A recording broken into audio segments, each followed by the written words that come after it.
do it. This is cold call recording, distribution into retail. So typically a product it's going to be stocked with retail or vice versa, something where maybe they're doing some buybacks or something like that might be what this is about. So let's see. Good afternoon. Hi. Good afternoon. My name's Patrick. I'm with a company called. So what we do is that we help stores sell off any of their slow-moving athletic footwear to make room for new SKUs. Do you guys carry athletic footwear or sneakers? Yes, we do. Okay. So first of all, what did we understand there? Right? We found out that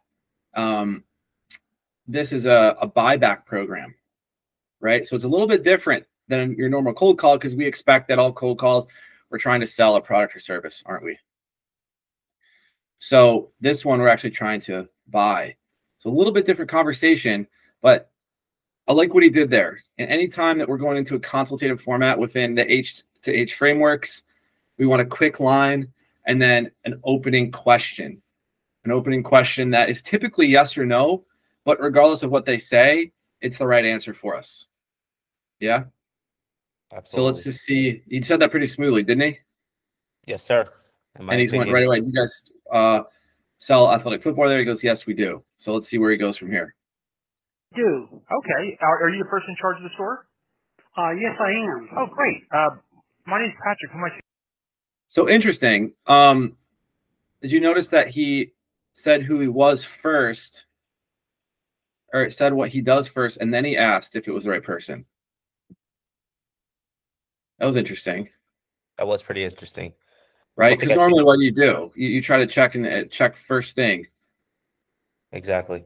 I like to, I don't think I've seen that before. I try to confirm first if I'm speaking to the right person, and then obviously jump into what I do. Yeah, exactly. And that's interesting here because maybe that's a market thing. So I usually trust Patrick because he's out there more than anybody and having success more than many people.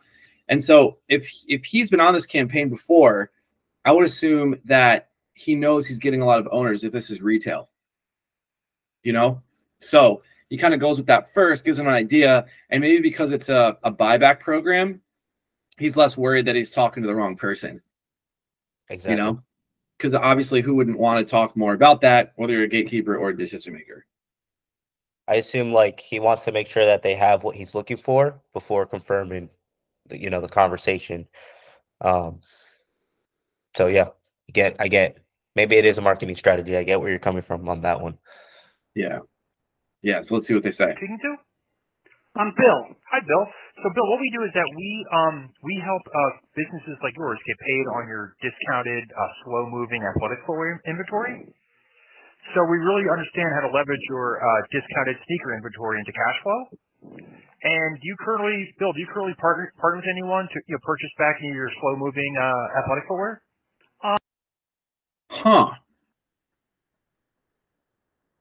What did you notice about the conversation so far? How many statements has he made versus how many questions? He's made about 2 statements and had about 4 questions, which is great. Yeah. He certainly made at least the same amount of questions as he's made statements. Yeah, absolutely. I love that. And excuse me.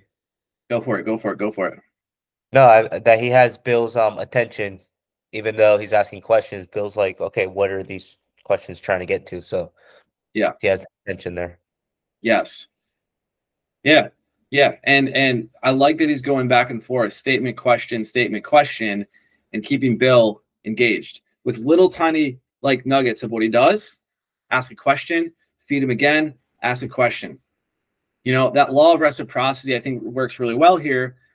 And we mentioned that in Trust Call, the H to H method book, that the law of reciprocity is if you give someone an opportunity to speak, they'll pause naturally and give you that opportunity back and reciprocate that same chance.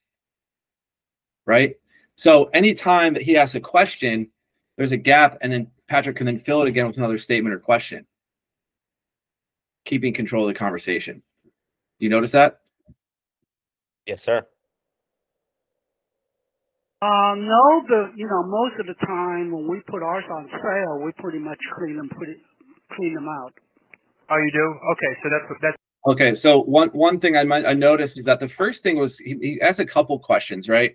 The first one was about are you the right person? And then, or no, the first question was about whether or not they sell footwear, and then it was, are you the right person? And then it was like, have you partnered with someone to do your buybacks, or have you considered it? That's actually a true honing question according to our consultative framework. So we actually asked a couple previous, before you even got to the hone-in. So it's just interesting that it took him this long even to get to there. So now he's engaged, right? He's talking to Patrick. That's what you do. So anytime you have some slow-moving merchandise or slow-moving athletics footwear, you put it on sale. Yeah. And that usually cleans it out? Yeah. Oh, okay. Yeah, because I don't know if you ever just want to talk to us just in case, because we're the only company in our market that pays the most money for any or all footwear. So like all brands, conditions, or sizes. So it's like odd sizes, like W size or size 13. So we purchase back all brands, conditions, and sizes. Well, how much do you guys pay? I never thought that you could get an objection from a buyback partner, right? And it's not even about this one. He said something about, we typically put our stuff on sale, and that typically clears it out. So, essentially we don't need you. So what did Patrick do in response? What did he just get done doing? Well, I like the fact that Patrick repeated back to the prospect what he had just finished saying. So, put that back out there. But he also bring out a very valuable point on what they do, how they compare to other people in the industry. And yeah, the guy is now asking what they have, how much are they paying? So there seems to be some of interest or need for what Patrick is calling about. Yeah. Well, I think that was because Patrick did a good job with his calling proposition, right? So this guy, Bill, had, already a solution in place where basically he puts everything on clearance and that clears it out. Well, he's like, well, we offer some of the highest prices. We even, buy back things like W or size 13. And then, kind of went on from there. And guess what that did? That incited a question from Bill, right? Interest. He's interested. How much does this pay? According to H2H, we have 3 different types of objections, right? We have interest-based concerns, and we have real objections. He's no longer in real objection territory. Patrick's in concerns or interest.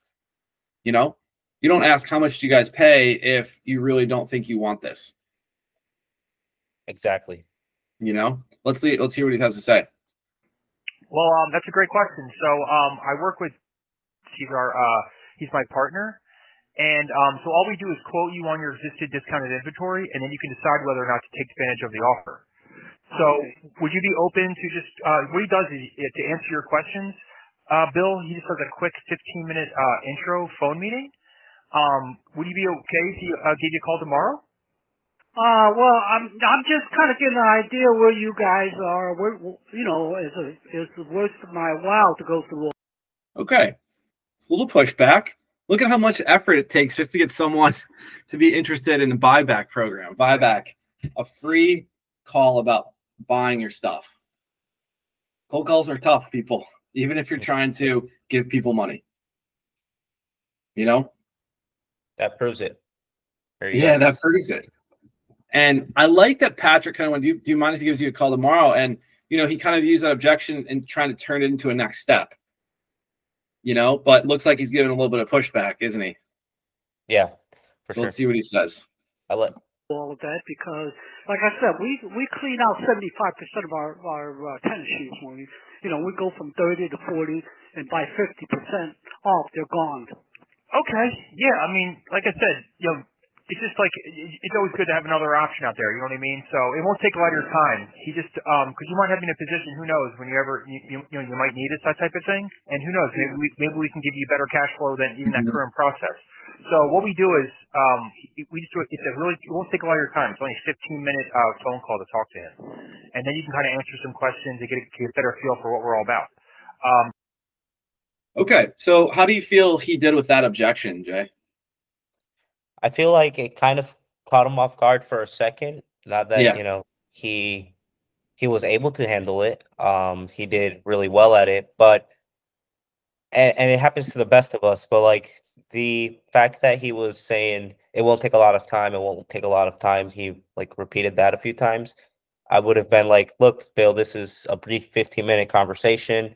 Um, I just was looking for us to do maybe an atoms to atoms comparison to your current solution.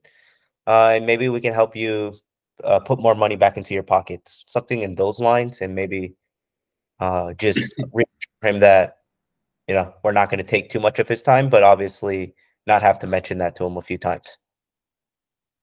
Yeah. Yeah. I think what's good there is, you know, you're right. He was kind of fighting for things to say, but the thing I was looking for that he finally got to was that, you know, they might be able to offer more than what he's currently getting on his clearance. You know, that's what I wanted him to say as quickly as possible.